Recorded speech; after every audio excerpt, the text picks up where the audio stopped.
Admiral Jake. Thank you very much.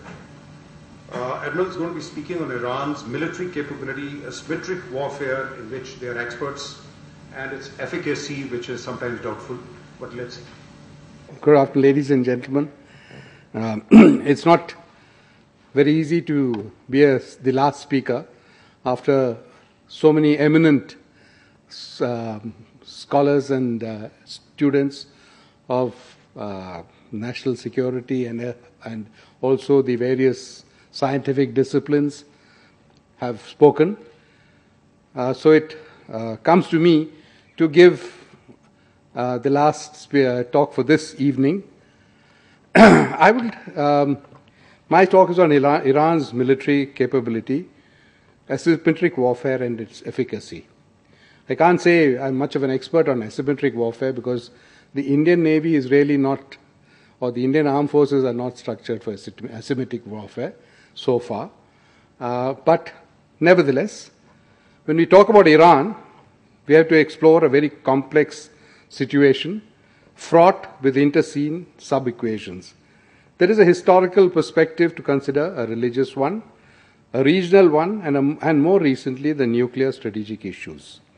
Add to this the specter of terrorism and, of course, the United States factor, and you would have indeed a very complex situation. Before we dive into today's topic, I would like to sort of let us have a sense of what Iran is today and how it got there. I will not cover any of the real background because I think the previous speakers have covered all of this. I will try and speak a little bit from my personal experience when I was in Iran at a very crucial stage in its history, which was from 1978 to 1982, where there was a change of regime and thereafter there was a war with Iran and Iraq, for which I was fortunate to be present. I also lived in Iran for about 3.5 years, so I did get to know the people of that great nation pretty well. I would like to say that it's a highly evolved culture. It reflects in everything they say and do. It is a culture which is very sophisticated. It really goes back thousands of years. So they are very conscious of the fact that they are inheritors of a great history. They're a little different from the rest of the Arab world, far more sophisticated, and they think through every single action that they take. I don't think you can expect any knee-jerk reactions from Iran. Any response would be well thought out, and therefore I think this is one aspect we should look at. While, yes, the Islamic angle is very much there, they are very staunchly religious, but they're also very conscious of their Persian culture and the Persian heritage. And when they talk in most forums, this comes through loud and clear. They're also very resilient and hardy people. And they are prepared to sacrifice anything for a cause and also for their pride and their self-respect. They also have a very developed economy. There's really very little dependence on other sources for basic everyday needs.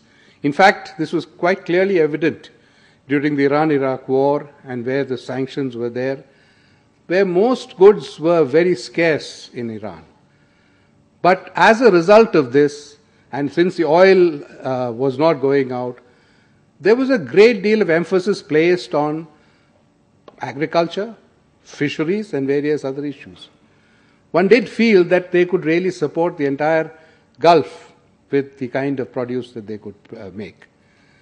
We lived in Iran during those times, and they had a very organized system to make sure everybody got at least the basic needs, in spite of all the sanctions. Therefore, I think even the sanctions which are in place, I think they have the capacity and are hardy enough to be able to weather this for quite some time. They also, as has been clearly brought out in the various presentations before, a very evolved scientific temper. They have excellent universities, and the people themselves are very scientifically minded and are capable of operating the highest technologically intensive weaponry. I have flown with some of their pilots. They are extraordinarily skilled and very smooth flyers. Same with all their military personnel. They're extremely well trained. They've had also the benefit of the Western influence, where most of their earlier pilots and various other soldiers were trained abroad, and universities and training establishments were set up in Iran which were also as good. I don't know how good it is today, since I have not really kept track. However, I think from what I can see, it demonstrates that they do have a very well-trained manpower, which will also stand a great deal of punishment before they even start wilting. I'll just briefly say that about the military, because I think most of the ground forces are really not going to be too relevant in this. They have substantial military forces, around 545,000 active, 650,000 active reserve. They also have a Revolutionary Guard Corps, which is highly motivated and and really are at the cutting edge. And they also have a very highly trained Special Forces unit, which is also more than dedicated. They are ready for sacrificing anything. Weapons, they have enough weapons, total land weapons, tanks, over 1,700 tanks, APCs, towed artillery, and you name it. They have all the weaponry that is required. Air power, you could say over 1,500 aircraft, which includes fighters as well as helicopters. What will be more significant is their naval forces and their air forces, which could come to play in any of the immediate future. Total number of ships, they have 261. They have no carriers or anything, but they have 3 destroyers, 19 submarines, 5 frigates, 198 or 200 patrol craft, and very small small craft in very large numbers, which we can really not figure out.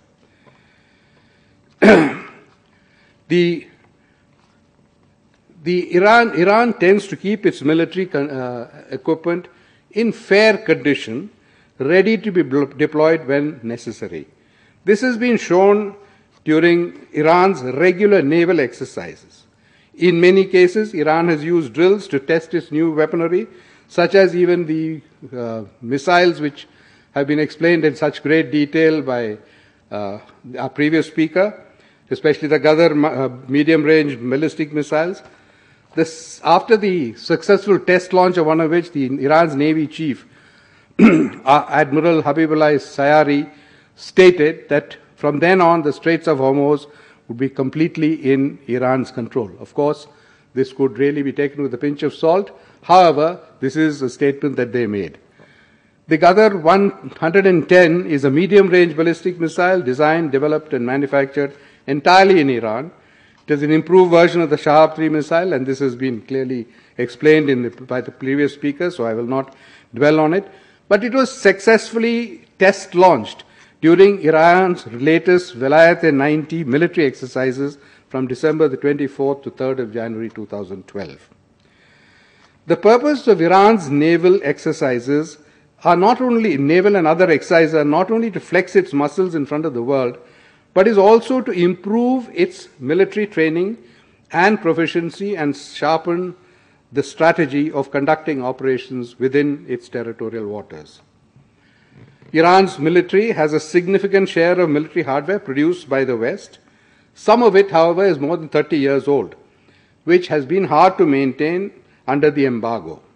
Iran's fleet consists of ships of US, French, British designs, and Iran's 3 largest submarines, which were supplied by Russia, are understood not have really had any major refit for 15 and are 15 years old now.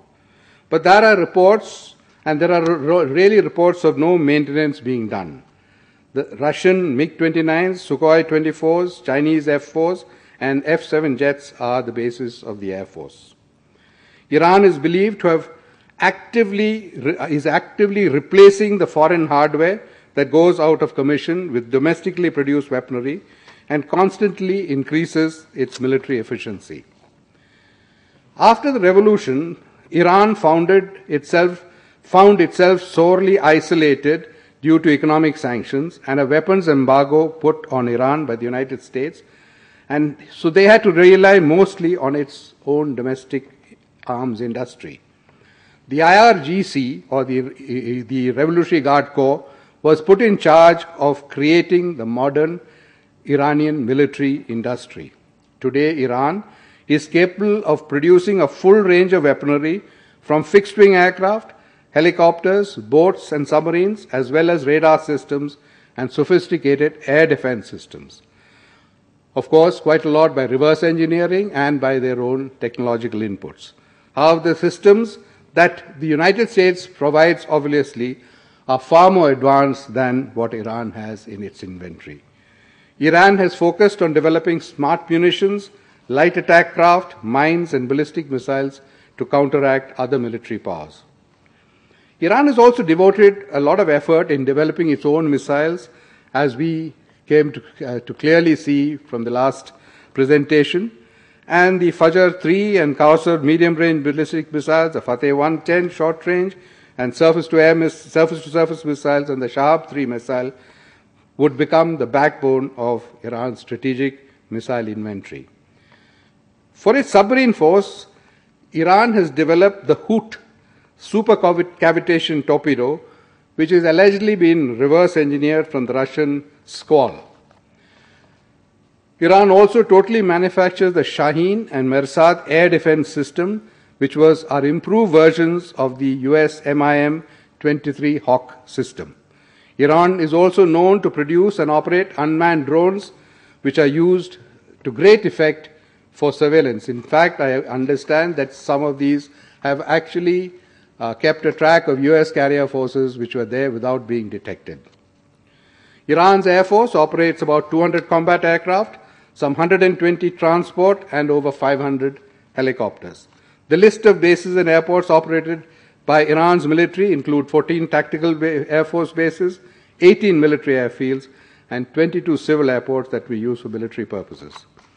Iran's air forces consist of Soviet and Chinese aircraft, as well as ex-Iraqi aircraft pressed into service. Some of the older aircraft are American, which the Air Force has been able to maintain by a certain amount of cannibalization from other aircraft and are in service. Iran is also capable of producing second-generation Azarkash and Sadek single-seat jet fighters derived from the American Northrop F-5. Iranian officials claim that the Sadek is similar to the US-built McDonnell F-18 Hornet. According to latest report, Iran has about 30 of these aircraft already in operation. All the Iranian aircraft are equipped with locally manufactured missiles and do not rely on foreign supplies. Iran's naval forces, according to open sources, Iran's naval forces have a total of around 26 submarines, 4 frigates, 3 corvettes, 24 missile patrol craft, 7 mine warfare ships, and over 270 coastal and inshore patrol craft. 3 of Iran's submarines, the Russian-built Kilo-class diesel-electric submarines, are mainly intended in the anti-shipping and anti-submarine role in the approaches to the Persian Gulf. Iran has, however, produced around 17 domestically produced Ghadir-class submarines capable of firing the Hoot supercavitating torpedoes, rocket torpedoes, which makes them a significant threat to hostile ships and submarines because of the speed of the torpedo. The Ghadir class is a midget submarine built by Iran specifically for cruising within the shallow waters of the Persian Gulf. The submarines are equipped with the latest military and technological equipment, and its capabilities are believed to be equal to similar submarines of their class. The Ghadir class submarines are capable of firing the Hoot supercavitating torpedoes. They are also to be used for deploying divers and special operations such as laying mines. Considering that the Strait of Hormuz is quite shallow and only two narrow navigational channels, it would not be such a challenge to block the strategic pass, especially with Iran's experience in mine-laying operations.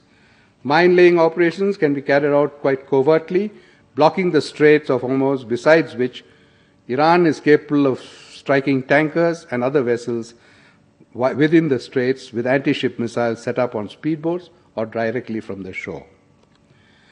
The main concern of the West is Iran's ballistic missile and nuclear programs.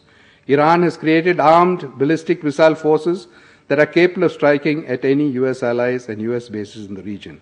It is claimed that Iran has accumulated several thousand short and medium range mobile missiles. Iran's ballistic missiles could also be configured to carry nuclear warheads if Iran can develop them. Iran still claims that its nuclear program is peaceful, but many in the world community believe that it is aimed at producing nuclear weapons. According to military gurus such as Anthony Kordsman of the Center for Strategic and International Studies, it is quite possible that Iran may acquire deliverable nuclear weapons within the next 5 years. Igor Korchenko, another military analyst, believes that Iran would use its ballistic might without hesitation if required. The only question that remains is how effectively this would work from the engineering side. Iran's Shahab-3 missiles and newer missiles based on that technology are in fact semi-strategic missiles. It is possible to attack American military facilities in the region with these missiles to a certain extent. The question is how effectively Iran will use its missile units. Missile units are controlled by the Revolutionary Guards and included in their operational framework. Thus, we can expect that at least the control of the moral readiness, Iran's missile men will carry out their professional duty. The opposition. In real terms, there is actually no limit to the opposing forces. It just depends on how much support for an all-out offensive the US can muster. As it is, the US alone maintains 2 carrier groups in the Gulf/North Arabian Sea. In addition, it has bases in Qatar and UAE.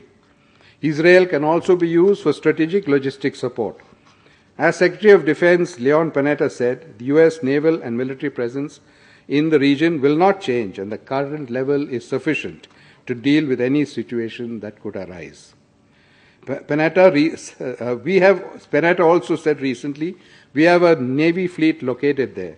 We have a military presence in that region, and we have continually maintained a strong presence in the region to make it very clear that we are going to do everything possible to secure the peace in that part of the world. It is therefore obvious that Iran would not like to engage in a conventional war and has therefore evolved the strategy of asymmetric warfare to ensure that the balance of exchange is such that the superior power would tread very carefully before commencing an all-out offensive. Just to give a little background on the development of this kind of warfare in Iran, revolutionary Shiite values such as stoic endurance, devotion to the cause are granted equal, if not superior status, through the traditional military principles of military accomplishment and the achievement of a military objective. According to this doctrine, the mere act of fighting, exerting maximum effort and fulfilling one's religious, in brackets I would say also national, duty to the fullest is an end in itself. The result or outcome is of secondary importance. For adherents, martyrdom is a welcome prospect. A readiness to die, however, is not considered a substitute for lethality and effectiveness. On the contrary, the Iranian concept of Alawi Ashura warfare, which relies not just on spiritual commitment, but also on high-tech weaponry and innovative tactics, a combination employed to great effect on the ground in southern Lebanon by Iran's protege, the Lebanese Shiite Hezbollah, in its war with Israel last summer, is an indicator. The most prominent expression of the doctrines was a series of naval battles with the US Navy in 1988. These took place during the final phases of the Iran-Iraq War, when hopelessly outclassed Iranian forces battled US naval units in the Persian Gulf. Iran incurred heavy losses in the process. The experience taught Iran that large vessels, naval vessels, are vulnerable to air and missile attacks. confirmed the efficacy of small boat operations and spurred interest in missile-armed fast attack craft. It also allowed Iran to expand the use of swarming tactics to form the foundation of its current approach to asymmetric naval warfare. Swarming tactics are not new. They have been practiced by land armies for thousands of years. Such tactics require light, mobile forces with substantial striking power, capable of rapidly concentrating to attack an enemy from multiple directions and then rapidly dispersing. Iranian naval swarming tactics focus on surprising and isolating the enemy's forces and preventing their reinforcement or resupply, thereby shattering the enemy's morale and the will to fight. Iran has practiced both mass and dispersed swarming tactics. The former employs mass formations of hundreds of lightly armed and agile boats that set off from different bases, then converge from different directions to attack a target or group of targets. The latter uses a small number of highly agile missile or torpedo attack craft that set off on their own from geographically dispensed and concealed locations and then converge to attack a single target or set of targets such as a tanker convoy. The dispersed swarming tactic is much more difficult to detect and repel because the attacker never operates in mass formations. Current Iranian naval deployments are aimed at deterring an American attack and, in the event of hostilities, entrapping and destroying U.S. naval forces in the Persian Gulf, at which time U.S. regional bases would be targeted with rocket and missile strikes as well. Iranian naval forces would probably conduct simultaneous close-in standoff attacks, relying on swarming tactics developed and refined during the Iran-Iraq War and highlighted in the recent naval exercises which they have done in the Persian Gulf.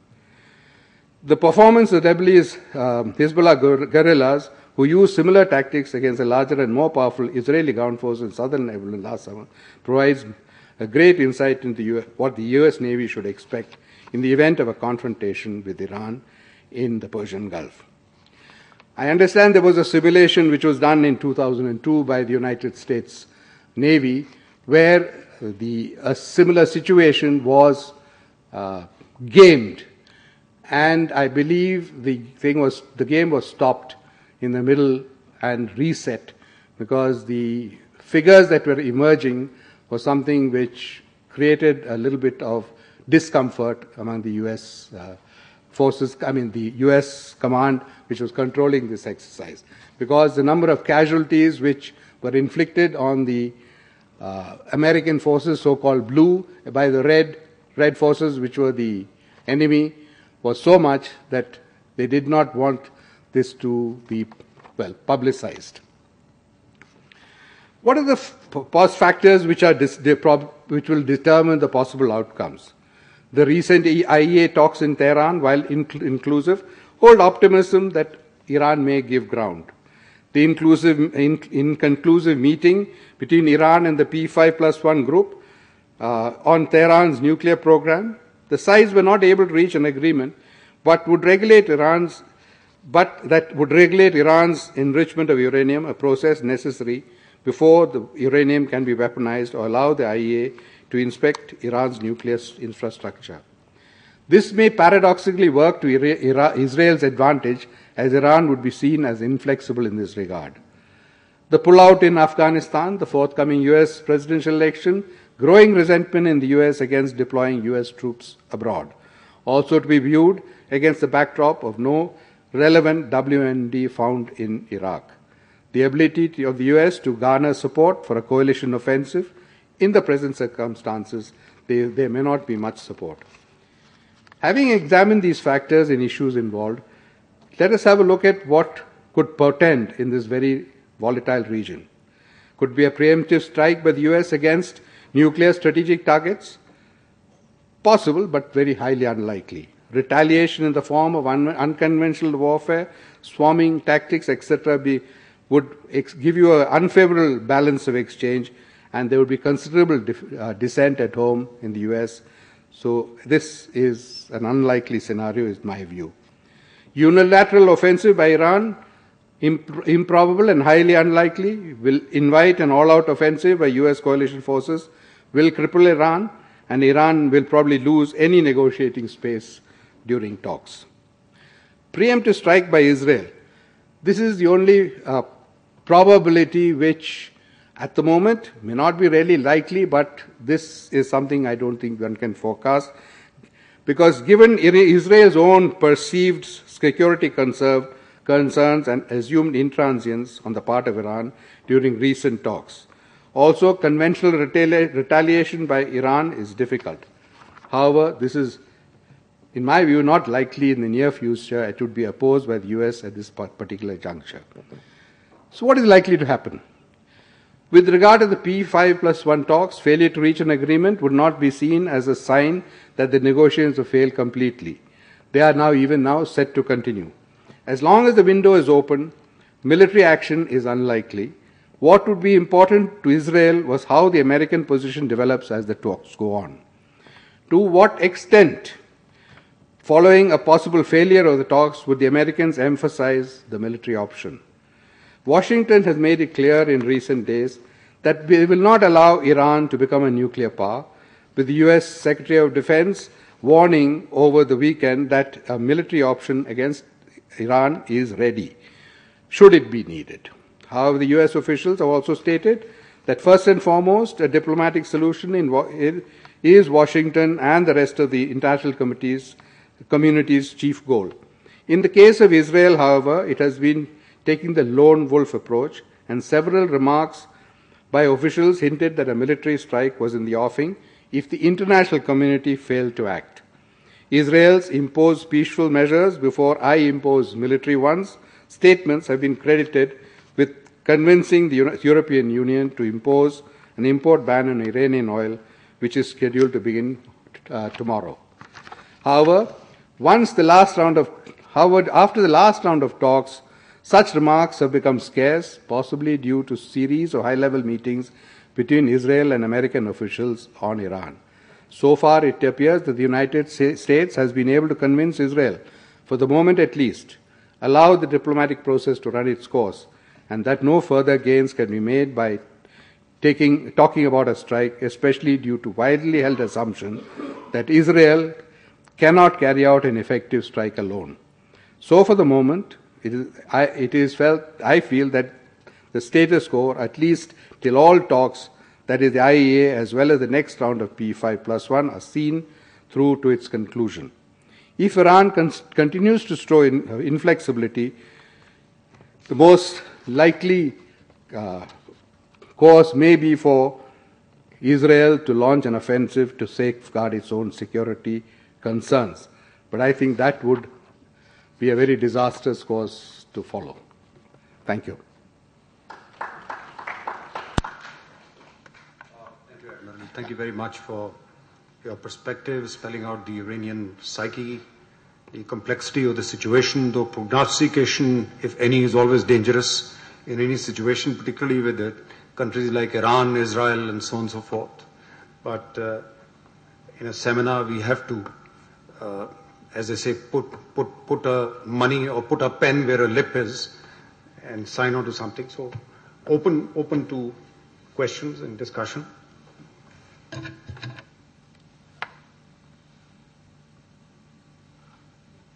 Oh yes, I thought probably everybody thinks it's time for coffee. Yeah, go ahead. Why didn't you? Yeah, you can do it from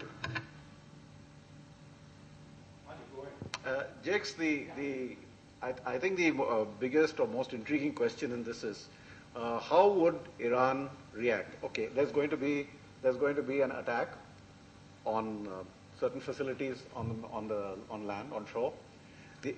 Iran would react presumably against the oil. That's the biggest threat. They've got to block the flow of oil.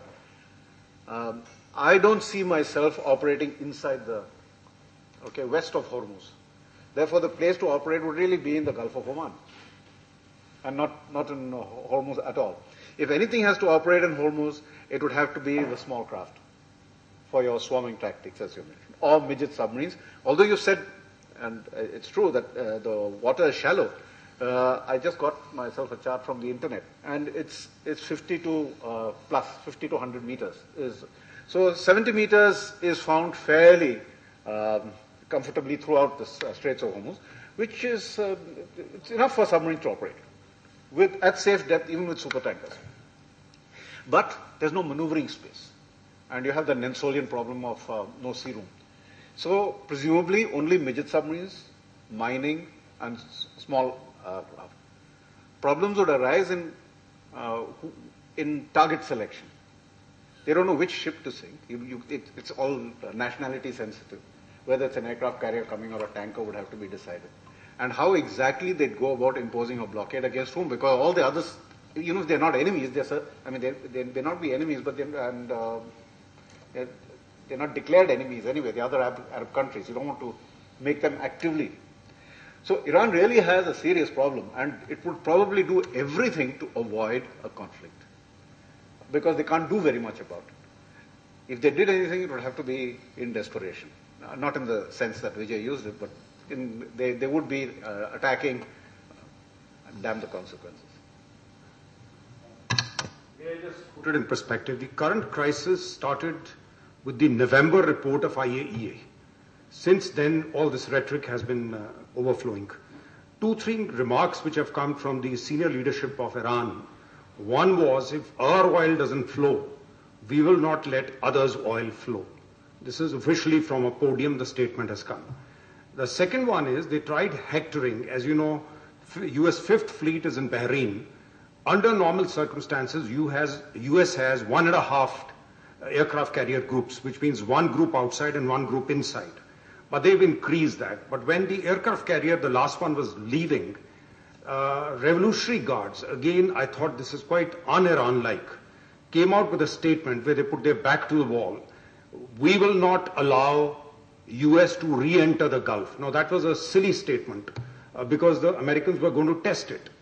So they immediately increased their carrier strength beyond the 1.5, and they streamed in.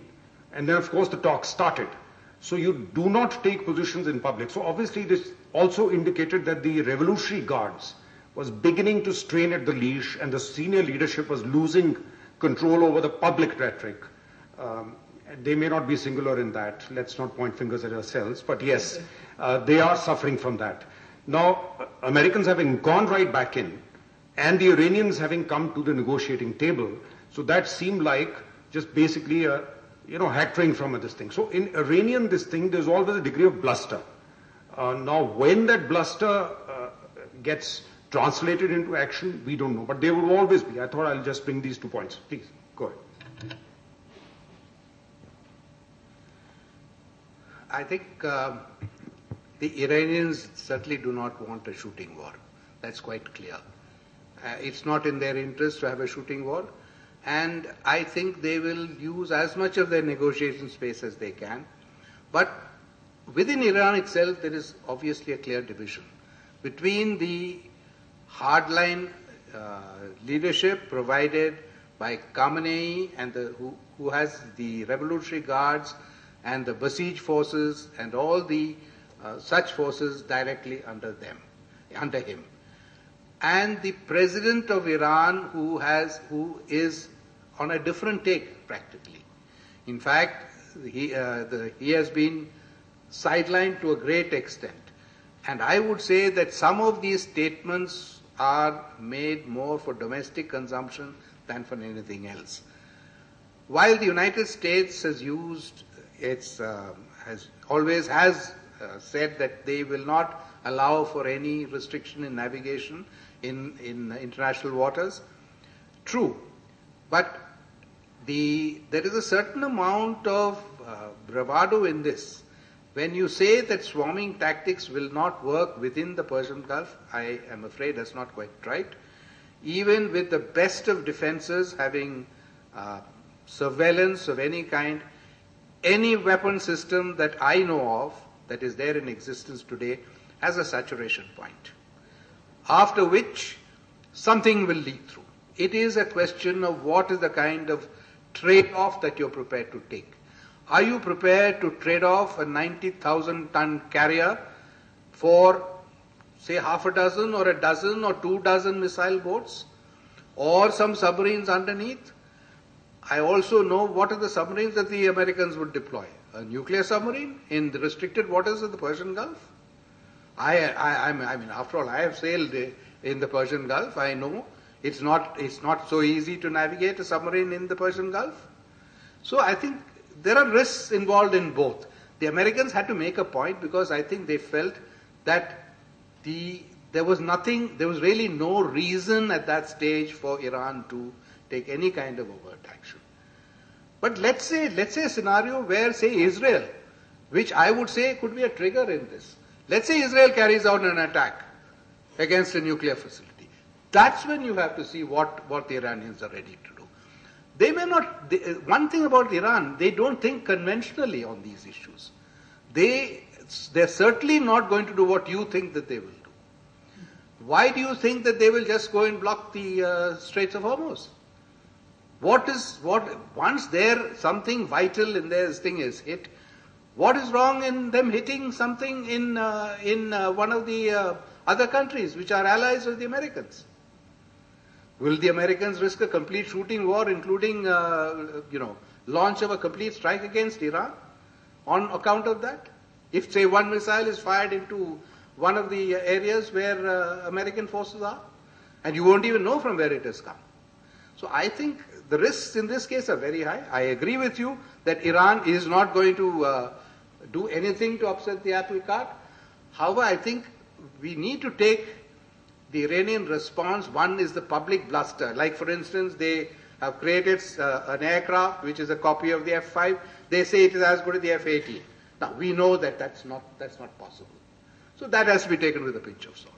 But just going by the Russian strategy to take on a carrier task force before they got their own carriers, or if you look at an American aircraft, it is maybe 100 times more expensive than a Russian aircraft. So when we got our MiG-21s, we could buy hundreds of MiG-21s for one F-18 or one F-16. So can that one take on this entire lot? So it's a question of what is the strategy that you're going to employ, and this swarming tactics can be put into place in any area, especially by the weaker power. Nobody is saying that if America wants, they can flatten Iran. There's not a problem. Everybody knows that. But are they going to do this? Is that going to be justified? The world community, will it accept it? So I agree with this thing that quite a lot of it is bluster, but it is our business to try and read through this bluster. It's a question of what is the threshold which needs to be crossed before any kind of overt action of this sort by the Iranians.